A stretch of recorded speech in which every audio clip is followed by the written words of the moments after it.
When a serial rapist is striking over and over again in a really small, confined area, I want to be involved as soon as possible. We know this guy is going to keep doing this, and we need to do something to stop him. We knew these cases were all related because the victims were all elderly, and the offender was taking his clothes off before he started the attack. Daytona Beach Shores. One night, the peace of this quiet retirement community is shattered. A 63-year-old woman is assaulted in her own bedroom by an attacker who is completely naked.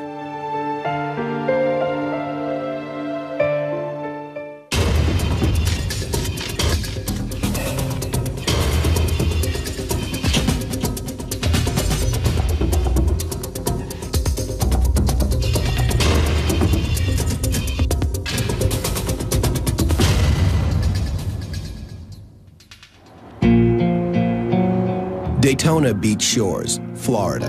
63-year-old Jean Williams had been attending a women's club meeting all evening. It is past her normal bedtime when she turns off the light at 10:30. I check the house over. I always do when I come in to make sure it's safe. And everything's locked up good, nobody's here. But the retired bank employee is about to be targeted for violence.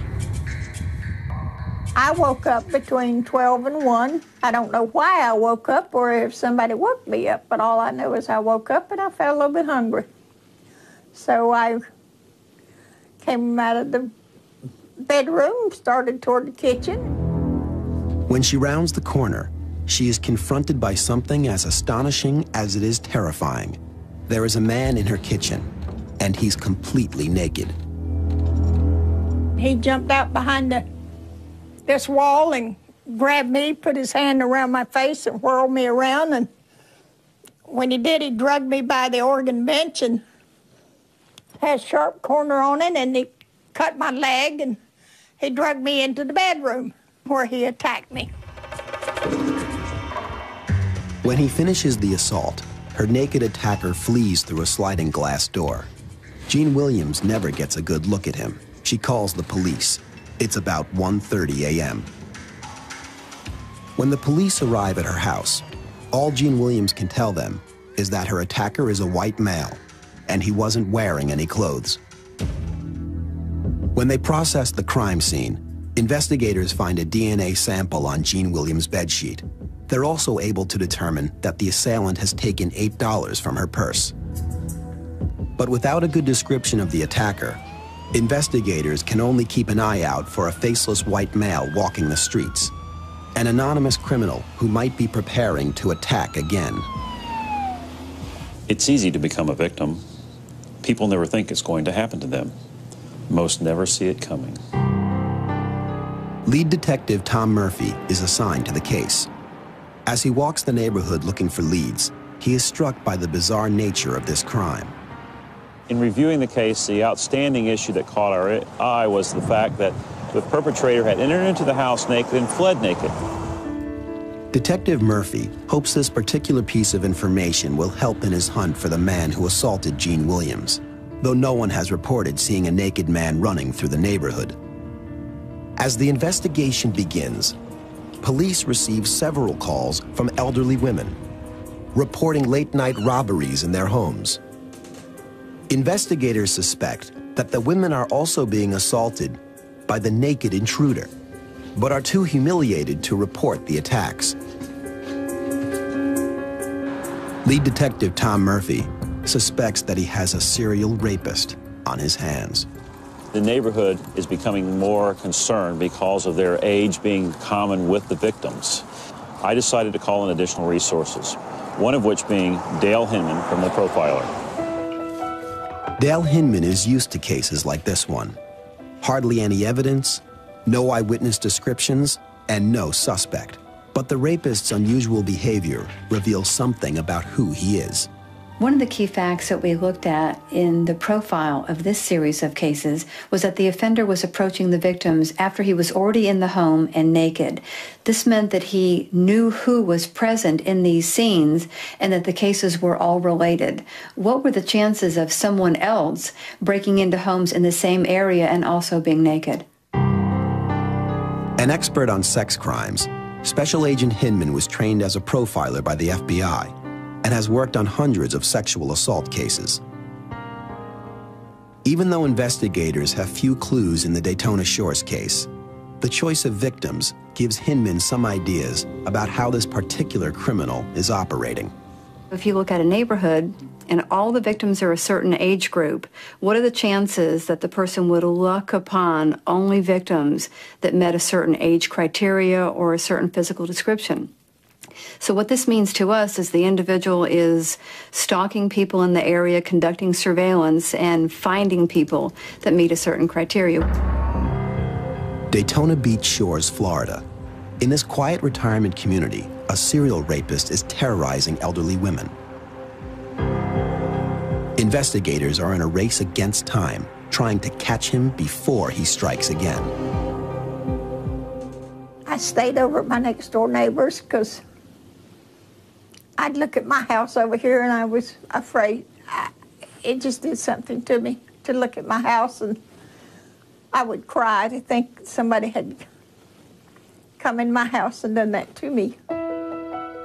Profiler Dale Hinman arrives in Daytona Beach Shores to join the investigation. The first thing she does is visit the neighborhood where the assaults occurred, looking for anything that might help her to identify the mysterious attacker. I like to drive around in the crime scene area at about the time when the assaults occurred because it gives me an idea of how many streetlights there are, how many people are out at a certain time of day, how much movement is there. So it gives me a good idea for how high risk this crime was for the offender. As a first step to developing a profile, Hinman analyzes what she knows so far. All of the victims are roughly the same age, and that happens because the individual is stalking the victims and he's walking around in this neighborhood looking for particular types of victims. Someone who would want vulnerable victims would be someone who maybe had some real problems with their own masculinity or their confidence level, that they would choose victims that they could easily control. Hinman's preliminary profile narrows the field of suspects to some degree, but it's still like looking for a needle in a haystack. If she hopes to help police catch the attacker, Hinman needs to focus her profile even more.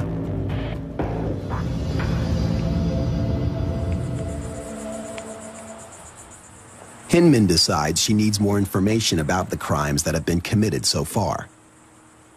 She meets with lead detective Tom Murphy for a case file review. Once again, clues can be found in the most unusual aspect of the attacks. The outstanding feature that we found in all these cases was the perpetrator, when he would enter the house, he would be seen in the house completely naked. What that means to me is that the perpetrator had already entered the house and had already searched for whatever valuables were available and gathered them all up before he contacted the victim. So that gave him an opportunity to search and undress and make himself ready for the sexual assault. It's most likely that the fact that the perpetrator undresses completely before he assaults his victims tells Agent Hinman something about his background and his frame of mind. This is a second review.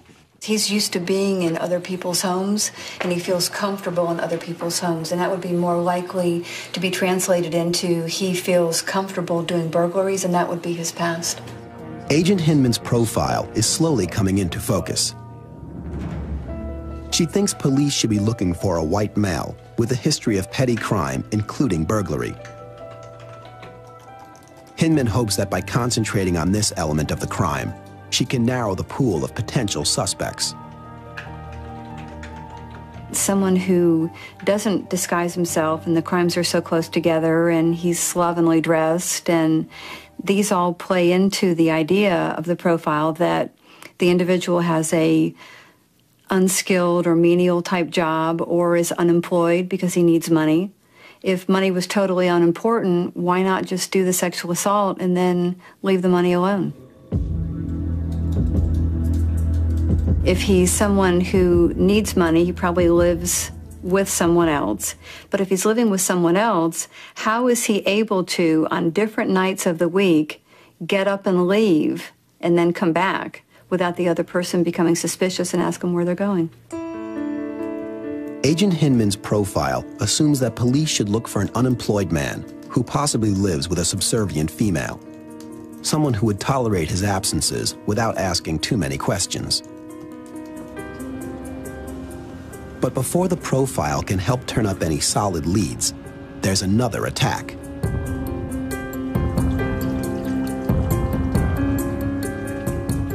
Once again, a woman in her 60s wakes up to find a naked intruder looming over her bed. The man sexually assaults her. Then he runs out the back door.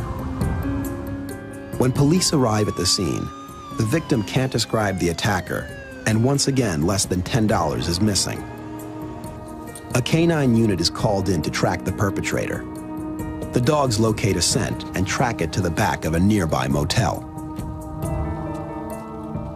When body of evidence returns, will investigators identify the naked rapist before he attacks again? Daytona Beach shores. A serial rapist is terrorizing this retirement community. He has already attacked several elderly women, each time appearing in their homes completely naked. But at the scene of the latest attack, investigators have picked up what looks like a hot trail. A police dog has located the scent of the perpetrator and is following it without hesitation. The dog tracked the scent to Rivershore Motel and Cottages, and this is actually a residential apartment complex, not a motel where people come and go. Well, the dog stopped at apartment number 4. Of course, the officers knocked on the door and a young woman answered, but she said that she lived there alone. There was no one else present. Investigators see no reason to question her further, but they do take down her name and address: Ellen Charisse Bracco, the Rivershore Motel. Meanwhile, they continue talking to other neighbors. But once again, Detective Tom Murphy comes up empty-handed. The trail of the serial rapist has gone cold. He turns to profiler Dale Hinman for help one more time. The distance between the furthest north and the furthest south points was approximately a mile, maybe a little bit less. And the peninsula is less than a half mile across. Having all these crimes so close together and no other similar ones farther up in the peninsula or over here on the island, what that would mean to me is that the offender in this case was really comfortable in this area. Agent Hinman's theory also explains why neighbors have not noticed anything unusual before or after the attacks. He belongs here and nobody really notices him as he's walking up and down the street because he just fits in this area. Investigators decide to keep the entire neighborhood under surveillance, even though they're not sure exactly what they're looking for. As part of our attempts to identify him and capture him, we would work at night, walking these streets as if we were citizens, walking dogs. We rode bikes. At times we'd even hide in the bushes and just kind of see who was going around and try to identify anybody that was unusual or suspicious in the area. But right under their watch, the assailant strikes again. In this attack, a 54-year-old woman is confronted by a man who climbs into her second-story bedroom. But this time, to his surprise, the woman fights back.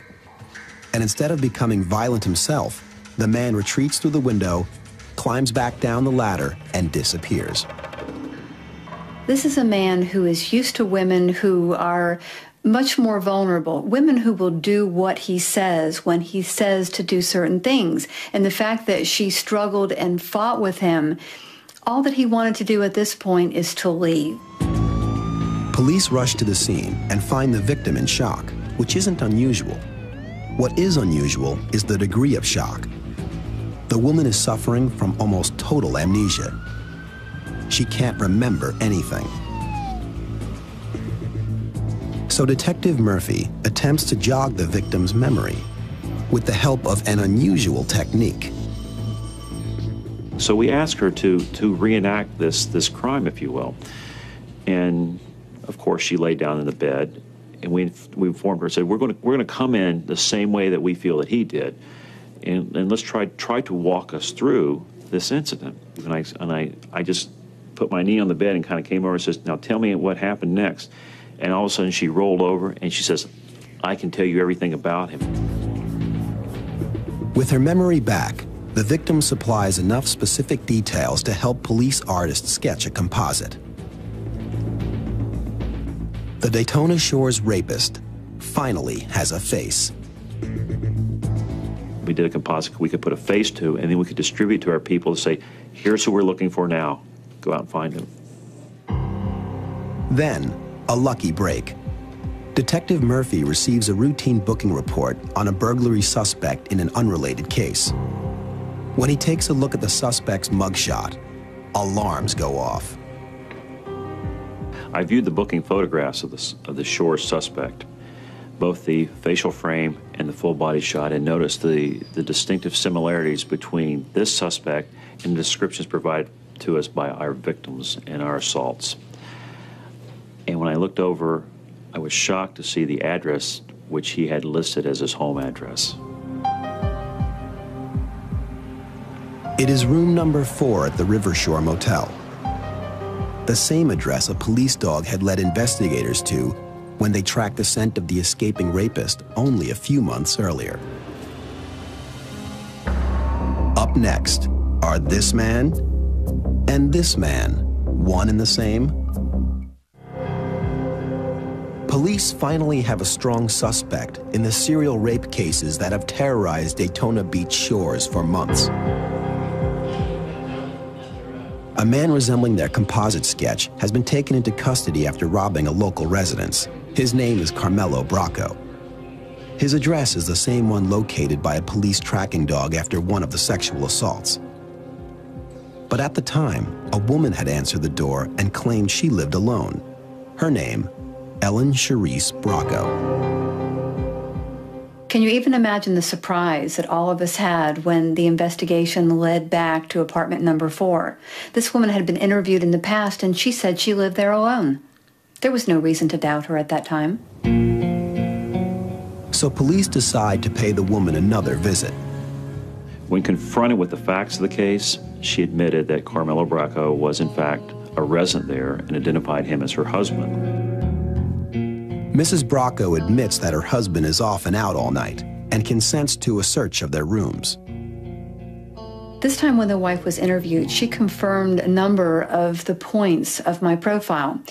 Bracco was unemployed at the time of the assault, so he had unlimited time to target his victims. His wife was a subservient type of person and allowed him to come and go whenever he pleased, and they lived in the immediate area of the assaults. Detective Murphy decides it's time to visit Bracco in jail, where he's being held on a burglary charge. We started talking to him and confronting him with information that we learned from the interview of his wife. He was denying any involvement in any of our incidents. Surprisingly, when investigators ask Bracco for a DNA sample, he readily consents. But is it because he's innocent or ignorant? You can measure a person's level of criminal experience and their background and their forensic knowledge by what they're willing to do or say regarding evidence. I think a lot of the offenders don't realize that your DNA is in your hair, it's in your saliva, it's in your blood, it's in your semen, and that by asking for a blood sample and hair samples, I don't think that he knew that the DNA was the DNA was the DNA. Bracco's hair and blood are sent to the lab for comparison to samples found at the crime scenes. The DNA comparison is a match. Carmelo Bracco is the Daytona Beach Shores rapist. The district attorney is prepared to bring charges against Bracco, but he'll need testimony from the victims to make his case. And none of them want to appear in court, except one. Bracco's first target, Gene Williams. I don't know why they didn't testify, but My feeling on something like that is, I was in my bed, I was locked in, I was behaving myself. I'm not around her. I did not ask for that. And I feel like, why should I be ashamed? I was a victim. I didn't ask for it. And I felt like he should pay the price for what he did. Her decision to confront her attacker in the courtroom seals Carmelo Bracco's fate. When it came time for trial, Carmelo had to then look at the possibility of facing his victim on the stand. And at that point, or at some point after that, he struck a deal with the state and pled to the charge. Carmelo Bracco is sentenced to 20 years in prison.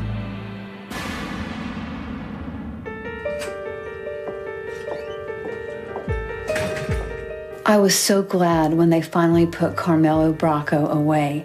Everyone involved in this investigation saw these victims as our own mothers, as our own grandmothers.